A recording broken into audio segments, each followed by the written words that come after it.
Hello and welcome to the Ross Cloud Podcast. I'm your host, Chris Ross, and this platform was created to motivate and to inspire in hopes that you will become a better you as we navigate through the clouds of life, empowering one another. Listen, I'd like to give a shout out to everybody that's listening all over the world. Thank you guys for tuning in to the Ross Cloud Podcast. Listen, we are here in the building. I have my two hostess with the mostest, Al and Jordan What's in the happening? building. Hey, What's good? What's up? Everything good, I man. know that's right, family. Everything is good. We are here located right here in Winston-Salem, North Carolina, the International Black Theater Festival 2024, and it's mob-tastic. If you didn't know, now you know, because we in the tray four. The boy got There it bars. So we have our special guest with her. I didn't get her name, but she is from the Detroit. What up, though? What up, What up, doe? doe? Tell the folks who you are and what you do. What up, though, everyone? My name is Malikah Shabazz. I am a filmmaker and producer from Detroit, Michigan. I am also the founder of Bilalian Experience, which is a creative ecosystem for Black American Muslims in arts, film, and media. Wow. Arts, culture, and media. That's fantastic. Talk your talk. I absolutely love it. Yeah. Thank you. Yeah. Keep absolutely. going. Tell us about your passion. Yeah, Tell us your about- passion. So, I'm here this week with Dream of Detroit, which is a nonprofit organization based in Detroit. We are a partner with the Luz Foundation, and Luz Foundation funded two of the productions here this weekend. So I Awesome. am Shepherdess and Heritage, which if you're still here, they're showing tomorrow. Now, if they're sold out or not, I don't know, because the tickets were flying. So I got a chance to see both films, and then I was also on a panel yesterday morning. What was yesterday? Thursday? My days are getting. Yes. Oh, yeah. Right, Right. right. I thought the day was Saturday. Listen, will I make you- can't tell anymore. But I was on a panel for I Am Shepherdess yesterday as well. So this is my first year at International Black Theater Festival. I'm a little bit ashamed, but I'm excited too. So I'm like, this is great. I've known about it for a very long time, especially being in the film sphere. So film and theater often are brother and sister, cousins, family. And so I'm just happy to have been here. I was happy Glad to to see that have there was a you. Yes. film festival. Yes. I'm already thinking about 2026 and like, okay, what are other organizations in Detroit? I can get here other artistic organizations, Yes. other artists, Yeah, other man. productions, all that stuff. Yeah, I absolutely love that. Listen, I want to ask you a question about your thoughts on. Let's see, how can I ask you this? What are your thoughts? Oh, let me say it like this. How do you feel about the direction of Black female filmmakers? Do you think it's getting better or worse?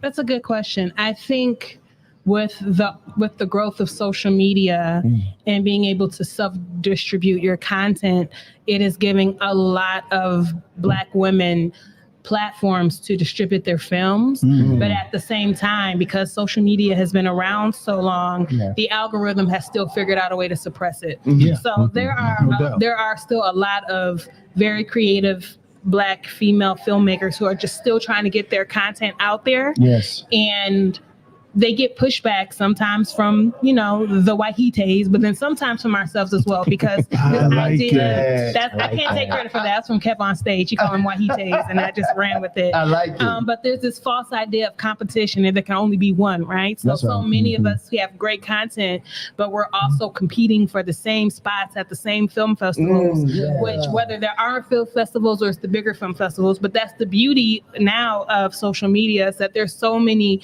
platforms Yes. to get your information, to get your content out there. So I think it is getting better, especially with these phones. The younger Yes. generation, they've taken it and they ran with it. Yes, And it's beautiful yes. to see. The only thing that I would like to work with them on, it's something that I'm working on further down the future, is that they got the content part of it, but it's the media literacy that's kind of lacking. Yes. So they're creating content and sometimes not understanding that they're creating content that is harming them, because, or they see other content, they don't understand what that content is, what it's saying, So or they don't important. understand how, we see it all the time. So like anytime a Black person person creates, pick a TikTok challenge, and it goes viral. Yeah. And next thing you know, it's on a Chips Ahoy commercial, but that Black girl that created it is still up here has a GoFundMe going on while Chips Ahoy is using it to make music, right? And there's a generation that doesn't even really understand. They're just creating to create, right? With the pandemic, we were all in the house. People are like, I need something to do. And you saw a lot of creatives using it as an outlet. But then the question is, how do you protect your content? And so I think that's what's, and I kind of diverted from the original question, but I think that's something that's missing with the younger generation is understanding the politics of content creation, understanding media literacy, and how to, have fun, but still be conscious of what you're creating, because people believe what they see, whether it's fake or not. People believe what they see. That's why media is so powerful, because people see it, and it's just like, we as Black people know it, because the stereotypes they've created of us, that they've created of us, they've created, that they made themselves believe, and then we started to believe. Why? Because you see it all the time. That's see it all the time. It's in front of you. Yeah. Can you go ahead? No, go. Okay. I'll wait till you. I got it up here. Cool.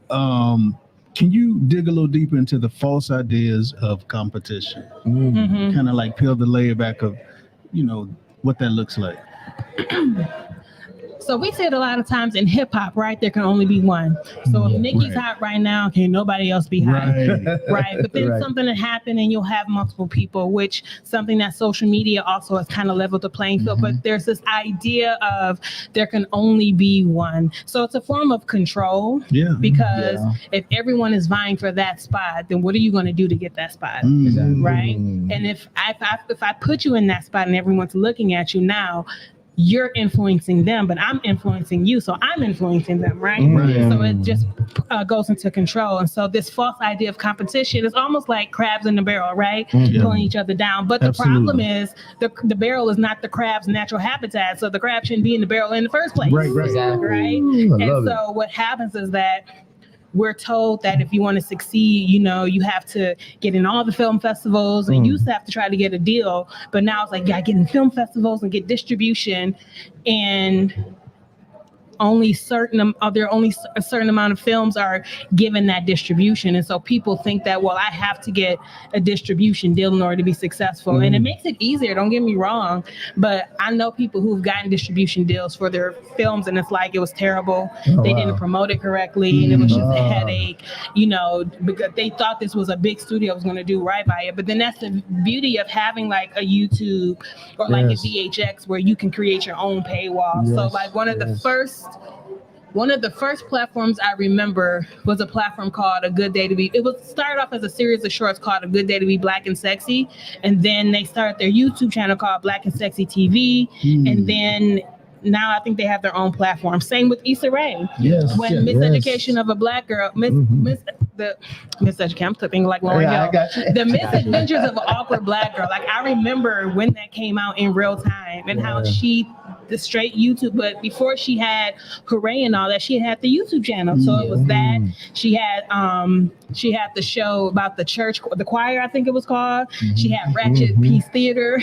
She had all these things. And so you had people creating content and using the platforms to get it out there, and it came to them. But what happens is that we see Issa Rae's success, and some people think, well, I have to do this so that I can get what she gets. And so they make us compete with each other instead of realizing that there's social media has really changed the game in terms of getting information out there. Granted, the algorithm is racist, but still, if you understand it, you can still speak to your demographic, you can speak to your audience, and you can still be successful. And what I found is that when we're successful within ourselves, then they come knocking. That's beautiful. Just real one point, like even like with Ava DuVernay, her first film, it wasn't I Will Follow, it was another one before that. I can't think of the name. Urban World. Like they showed them, even she says it wasn't that great, but Urban World, they showed the film, they let me come, and they took care of her. American Black Film Festival is also another film festival known for taking care of Black creators, because they understand what's going on. And then from there, we had I Will Not Follow, and then of course her career took off. So I think this false idea of competition, which has been placed in our community outside of art as well, it's just been another way of keeping us from uniting. Because anytime Black folks get together, it's a wrap. Right. Yeah. They just Especially when we're unified. especially when we unified. Especially. Yeah, facts. They was just showing some numbers not too long ago, and they was talking about Boss Man D-Lo's song, right? Mhm. You know, everybody's doing that dance to his song. Yeah. So he made, I think it was $3.8 million off of that. But the person who created it made, I think maybe $8.3 million. And then they went down. And to your point, somebody else did it, and it was $34 million off of it. So the question is, the dance was made by the young black person, But everybody else, everybody else making money and getting richer than the actual person who made it. So my question for that, when we were talking about it, is to your point about intellectual property. Then, God, it's because being an artist is how do you protect your stuff? Yeah, it's like everything is like spontaneous. Oh, I got to do this. And It's really hard. And because the algorithm would pick it up, then we're thinking, okay, this could be my way out. Not knowing it's a bigger picture, but you're just thinking, I just got to put it out now. Yeah. I don't have $1,000 or $2,000 to pay to get it trademarked, whatever that price may be. Yeah. I just got to put it out now. I'll worry about it later. But if you worry about it later, somebody done stole it. Yeah. And it's a double-edged sword, right? It is. Because with content, because this is an issue with YouTube in terms of Talk about people who like reaction channels, right? And basically what constitutes new content. And so with YouTube, you have to have been, if you're reacting, there's a certain amount of time that you have to be reacting that's changing what the content is, right? Although with some of these bigger white creators, they can just sit there and watch it, and they're making money off of just watching someone's content, right? Which technically is illegal, but YouTube is like, well, people are watching it, which is making me money, so we're not gonna say nothing. So, but there's a constant discussion on how do you protect your intellectual property via social media, and it's really difficult to do because it's out there, you know, and you can't really, you can't stop someone from resharing or people downloading. Now the issue becomes with people who are stealing concepts and recreating the concepts, but that's like that goes into whole entertainment law. It's difficult to take it to just like with YouTube strikes, right? If you give someone a strike, if they're big enough, they take you to court. It's difficult to prove libel or whatever it is you're saying that they're doing because it's public. So then the question becomes like, but when you're talking about trademarks, this comes with people who are like creating platforms, creating brands. And then it's like, the question becomes, well, what do I do? Because trademarking ain't cheap. Like, no, it's not. And you have to get a lawyer because if you don't know what you're doing, it's not like the government's like, just fix it. No, that's a whole nother. They're not going to fix it. Right. Like it's an easy with the lawyer, probably a minimum of, depending on, well, trademark is natural. So at least $2,000, $2,500 to be modest, right?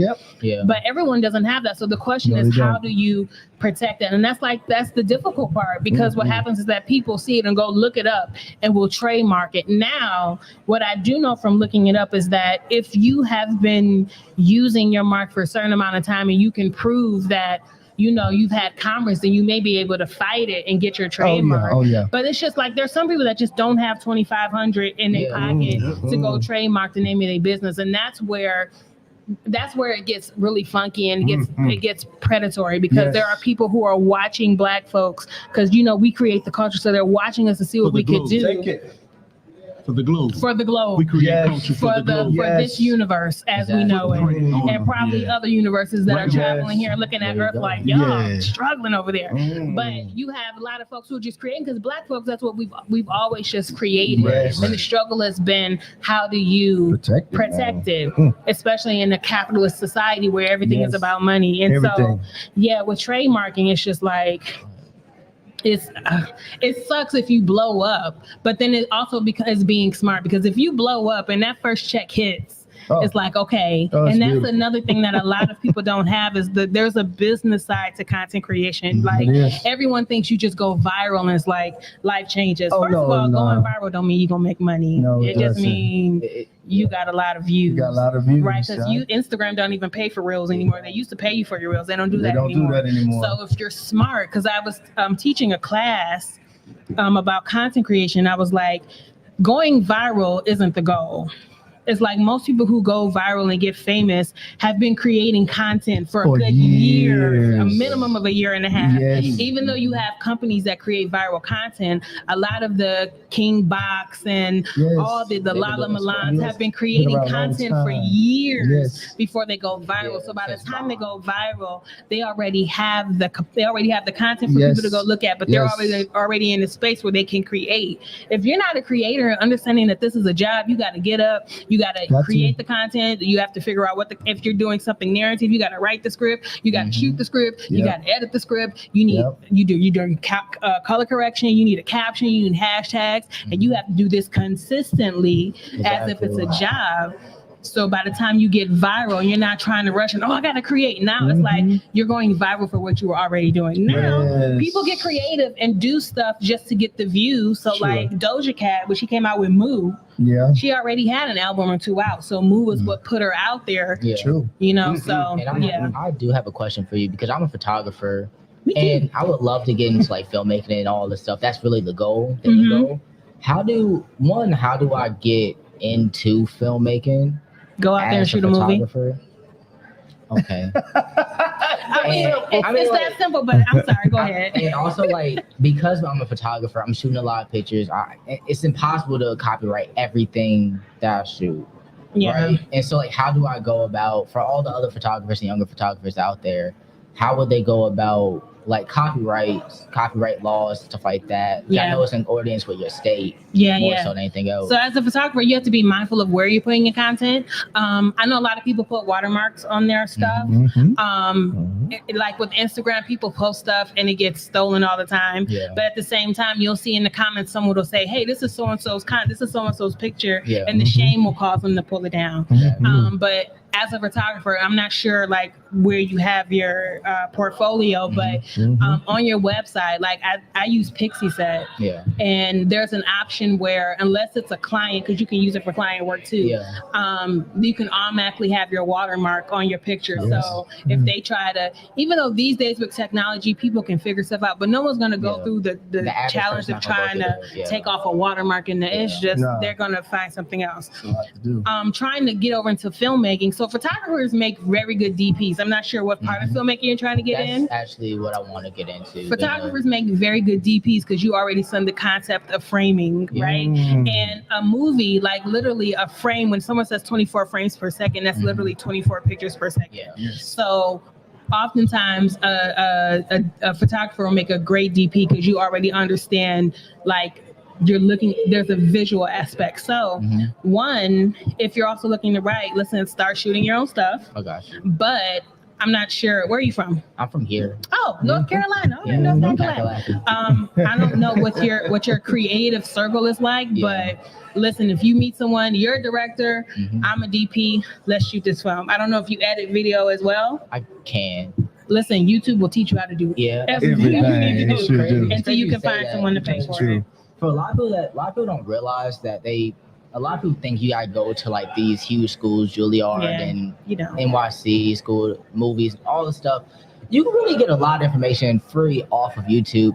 You gotta shuffle through the mess. But once you find like a few creators you like, you're set golden. Steven Spielberg dropped out of school. Right? Like YouTube college at the University of Google is free 99. You know what I'm saying? And literally anything you want to learn. And it's not just like crappy. There's really good quality content on YouTube that will teach you how to write a script, how to frame a shot, how to do a budget, how to produce said budget, how to produce said movie, how to market, everything you need to know. Like I tell people all the time, like I went to grad school, but the main reason I went was for the access to equipment and people. And I got both. Most of the stuff you learn is you can sit in the class and you can watch all the Stanley Kubrick movies, you can watch all the Hitchcock movies, but until you actually go out and do it, it's not just like it gets in your head and your body just automatically, okay, I can shoot now. No, you have to go and do it, right? So I'm not anti-school, but at the same time, to be a filmmaker, you don't have to go to school, but you do have to to study. Right. And there's enough YouTube. There are books out there now. Like read books. I tell people to if you're a screenwriter, read scripts. If you want to be a DP when you're watching films, like don't just watch it. Like pay attention to shots. Pay attention to framing. Pay attention to color as well. All of so that you're looking at, which is something your friends will start to hate watching movies with you because you're looking at the screen like, did you see that? And what is that right there? But you know, it helps sharpen your skill because you're looking at people like, oh, that was dope, and how they frame the shot and how they have, or learning the rules to break the rules. So for one, just go out and start shooting, even if it's small 60-second movies. Go ahead and do that. But then if you find people like you got a friend that's a director, I'm a DP. Neither one of us got any money. So that's right. Let's get let's put it together. That's right. And let's get it. I love that. I really appreciate that. You're very welcome. Yeah, that's what I love. Whenever we get people on, or business-minded individuals, artists that can come on and have a teachable moment, because that's what it's about empowering the next generation, or even us that are older. Because we like to create too. We like to create too, and we want to know too. How do I do this? Right. Which is, I love the fact that we do have a younger person on our team. Jordan is on our team, so trust me, he helps us navigate through social media because we need it. Even though we understand it, it's still like, okay, now Jordan, tell me about this. How does this work? What else do I need to do? Do I need to do this? Details. Right. And then not only that, you're like in your 20s. Yeah. So by the time you were born, social media kind of was. You've grown up with social media. So I'm 40. Okay. So I'm part of that generation where I remember life before social media, but then I remember the GeoCities and AOL, ASL, and all that type of stuff. Right. So I'm in a unique position where I knew what it was before. Like I know how to use a telephone. I know how to use an answering machine. I know how to use a fax machine. You have to unplug your phone, all that stuff, right? But then at the same time, I also understand social media, how to use it. However, with your generation, you know, you guys were born using it. So you're the way you guys interact with it is different because you haven't known anything else. Like I was talking to a friend, like the concept of Google has always existed for you guys. Like it really has. You're right. Existed for you. They can start like in 98. Or it was like something like in the 90s. Oh no, but y'all got it. But by the time you got here, it was like here. I remember there was no Google, there was libraries and encyclopedias, card catalog. My grandfather, they had like all the encyclopedias in there. That is so long. Oh my god! Right. I was born. I'm sorry, I don't mean to cut you off. No, I was born in 2000, so it's like. See, he would say that, but I graduating from high school, but it was also Y2K. Like, but also I was. No, you don't. But I was just coming around. Oh, yes. Lord, what a time. I'm telling you. But what I remember is that like I was born like that weird time frame where it was like right before social media boom. And then you have all the analog stuff. So I remember the fax machines. I remember answering machines. I remember the Dewey Decimal System. I remember them teaching me that in elementary school, thinking this is the stupidest thing in the world. Why can't I just ask the librarian? They just tell me what it is. You know what I'm saying? Third aisle, halfway down. Look to your left. It's right there. You know, like, and so like I still remember these things, how to use like these things. So if I'm ever in the library and I just need some information, I can get it. But if I'm ever in the library, you know, if I find myself in that thing, getting a cup of coffee. Getting a cup of coffee at the library. You know, that's what a cup of coffee at the library. Decided, let me go rent a book. So I could bring it back late, you know, with fees. Or just pay for it at that point. Would not have guessed 40. Yeah. I was thinking late 20s. I was thinking late 30s, 34. I was early 33. Normally 33, I get 34. late 20s, but it's okay. I mean, I'm getting old. I would have thought early 30s. I was definitely thinking late 20s. Listen, black don't crack when you take care of it. So what projects are you working on now? wanted to know. So I have a short film that I'm in pre-production for. I'm trying to get that shmoney to film it. Come on. Also with Balatin Experience, actually I just rebranded it like this year, and so I'm working on getting funding for that so I can not only produce shows but create the opportunities of community for said artists. But the main thing is getting this short done because I wrote it forever ago, and it's like my friend told me to stop looking at the script because every time you look at it, you say, "Well, let me just change this," and then 3 months later, you're on version 24. So that's the main thing, just getting funding so I can at least try to get it knocked out this year. Because filming is simple. I can knock out filming in the weekend probably, but post-production is going to take longer because it involves like a levitation scene and graphics and stuff like that. When did you know? When did I know? Was it 5th grade? Was it middle school? So when did you know this is what you were doing? Right, like what did I know? Also, I want to add on to that. And what movie was it? Because everyone has like a movie I that did it for them. So, Daughters of the Dust. Yes. Daughters of the Dust was the movie that made me fall in love with movies before I even knew. So I saw Daughters of the Dust. It came out, I was in about 3rd or 4th grade. And ironically, Julie Dash knew the son of my principal. So she came to the school and we got to talk to her. And all I remember is the film and I remember her. And so that film was always was just there in the back of my head. It wasn't until undergrad when I took an intro to film class as an elective, just because I was like, electives, I'm trying to graduate. And I took the class and I was just like, whoa.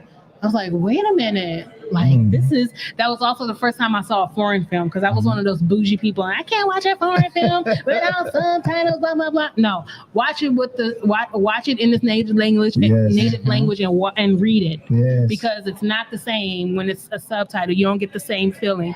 But I watched Run Lola Run and I was like, this is a good film. Oh my God. And that piqued the interest. But also I was maybe a junior at that point. And so changing my major wasn't going to happen because the parents were, when are you going to graduate? And I hated the school I was at. So I kind of tabled it. I went to Wayne State University. Now, this is not a shot at Wayne State. Wayne State is a good school. Where is it located? Detroit. Okay. I just didn't want to go there as an undergrad, but Wayne State is a good school. HBCU? It's not. Okay. It's a PWI in a black city. Is it a conservatory or is it like No, Wayne State is a university. Okay, it's a flat out university. Okay. Most people know it for the medical school. DMC is one of the top 3 medical schools in the country. So yeah, a lot of people know from medical school. It's not a bad school. It's just I didn't want to because I was trying to leave Detroit and it didn't happen. But nonetheless, so then fast forward to I graduated in 2007. January 2009, I moved to New York. And after being in New York, I think up to like 2012, I was like, okay, I want to go back to grad school. And I know I want to study film, but I don't know where I want to go. And I know I don't want to take the GRE because I just don't like standardized tests and I don't want to do it. I didn't want to do it. So I was working at Harlem Children's Zone and my coworker at the time, Shola, was like, you should come to an informational for my school. It's called the New School and you don't have to take a GRE. I was like, well, let me go look at it because I don't want to take a GRE. Exactly. And I was at the information session and they have different people from different departments come and talk whatever. And this little short light-skinned lady walked in late. And she said, after she sat down, she said, I'm sorry I'm late. My name is Michelle Mater. I think at the time she was the director of undergraduate studies. And she was talking about what she did and her accomplishments. And she said, my company also did the distribution for Daughters of the Dust. And I said, That was it. So I remember at the end of that, I went to introduce myself to her and said, I'm going to be applying and hopefully I get in. She was like, yeah, once you apply here, email me. So I applied, got in, and I emailed her on just some, can we meet up for lunch or blah, blah, blah. She was like, yeah, come to my office at this time. And she straight put me to work. And one of the things that I appreciated about Michelle Mater, may she rest in peace, was that with me and all of the students that came under her, she didn't gatekeep or none of that. Like she had connections. It was like, who do you want to meet? Who are you trying to? Let's go. And so she had so many of us working. And she had a podcast, or it wasn't a podcast. It was a film series and a podcast part to it called Cravely Speaking. And I got to meet Julie Dash. And I told her the story. I was like, my third I love it. And she remembered. She said, "Yep, I remember because they had food for me and they danced for me as well." I'm like, I don't remember all that. I remember you. But she remembered that, and she was like, "Yeah, I remember because I knew Michael, who was the president's son, and all that." So that was the full circle moment. Like, okay, this is where I'm supposed to be. So that's what it was. It was the Daughters of the Dust made the impact when I was younger, but it didn't manifest until I got older. And I watched it again, and every time I watch it, I'm just like, yo, this film is it's amazing. I gotta put that in. So yeah, Daughters of the Dust. I love that. I love that. So listen, we'll have a little fun with you. I always like to tell folks that in the early 1990s, I used to go back and forth to Detroit. I always like to tell, that's like my little... The early 1900s. You sound like my niece. 1991. You were born in the late 90s, because I was born in 1980. You were born in the late 1900s. I said, girl, if you don't get out of my face. That's a fact. Out of my face. Don't say it's a fact. That's how I feel. How? You're one of the young people. No, because they were born 2008 and they called me old. Oh, wow. So then what am I? Oh, goodness. Wow. What am I? Yeah. I believe. That's crazy. So we're all old to somebody. I know it. You know? So we all are. So my first experience with Detroit, my homeboy, we was in the military. He took me to Detroit. But the first thing is, I don't know if they still do it. That's many years ago.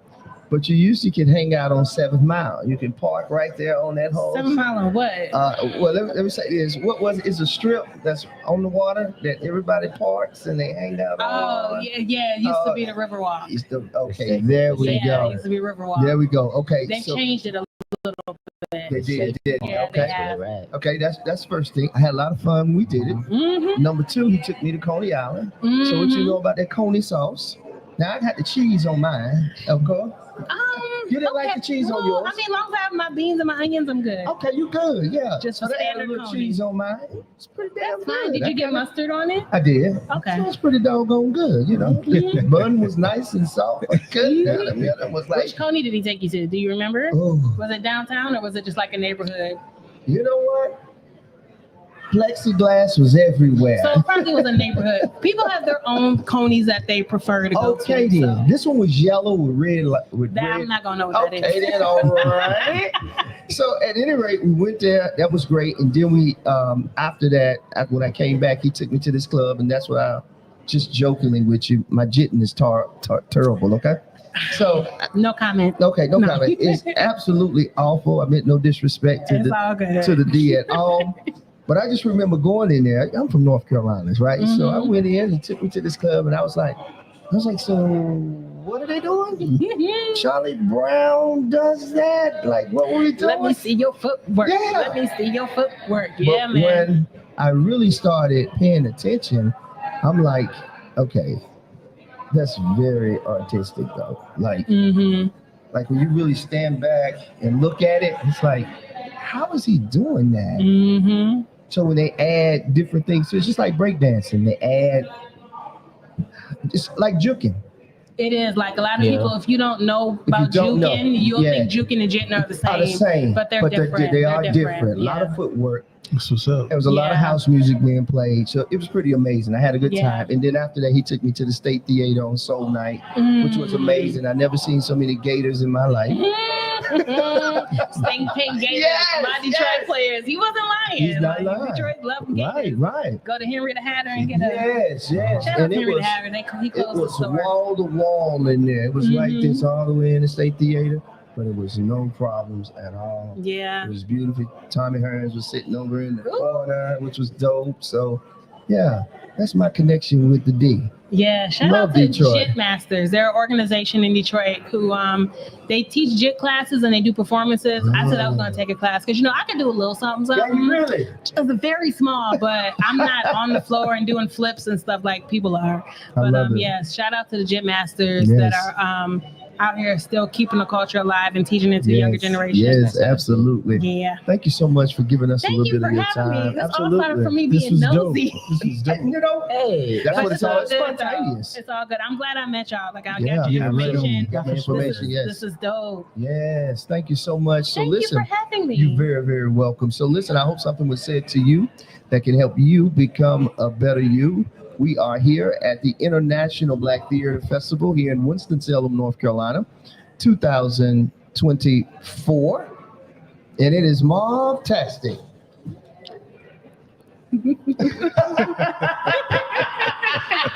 Mom-tastic. It is mom-tastic. So listen, you guys make it a great day and continue to tap in. Listen, hit that like and subscribe button to the Ross Cloud Podcast. Tap in with us. Hey, listen, make it a great day and keep being great. Peace. Peace. Peace. Have a great one. Woo.